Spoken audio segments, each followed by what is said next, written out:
আপনাদের সকলকেই আমি অভিনন্দন জানাই, ধন্যবাদ জানাই।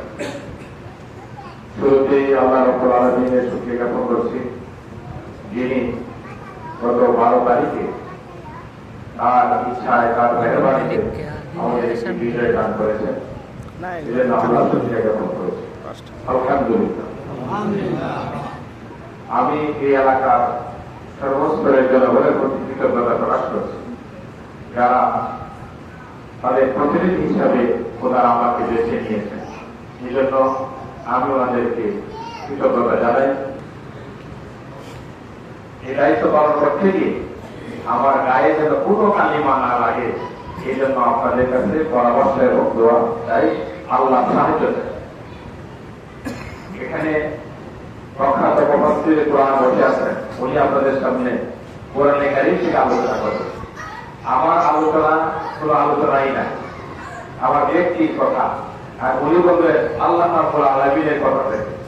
এই জন্য আমি এই সময়টা নষ্ট করতে চাই, আমি এখানে শেষ করতে চাই। আরেকটি অনুষ্ঠান আছে, আপনাদের সাথে থেকে ইফতারটা করতে পারলে ভালো হতো, কিন্তু সেই সুযোগটা নেই। আমাদের বাইকা হাই স্কুল মাঠে একটি ইফতার মাহফিল আছে, ওইখানে তো যেতে হলে, যেহেতু আগে থেকে একটা ওয়াদা দেওয়া, সেই ওয়াদা রক্ষা করতে হবে। আমি আন্তরিকভাবে দুঃখ প্রকাশ করছি যে আপনাদের সঙ্গে থেকে আমি ইফতারটাতে শরীক করতে পারছি না। আগামী দিন ইনশাআল্লাহ আপনাদের সঙ্গে আবার দেখা হবে। আল্লাহ রাব্বুল আলামিন রোজা যে উদ্দেশ্যে খরচ করেছে, সেই উদ্দেশ্যে যেন আমরা সকলেই সফল করতে পারি, সফল রোজা যেন আমরা রাখতে পারি। তাকওয়া যদি মানুষের মধ্যে রোজা সৃষ্টি করতে পারে, সেই রোজা হলো সফল রোজা। আর যে রোজা দ্বারা মানুষের মধ্যে তাকওয়া সৃষ্টি হয় না, রোজার আগে মানুষ যে অবস্থায় ছিল, রোজার পরেও ঠিক সেই অবস্থায় যদি কেউ রোজাদার থাকে, তাহলে সেটা তার সফল রোজা নয়।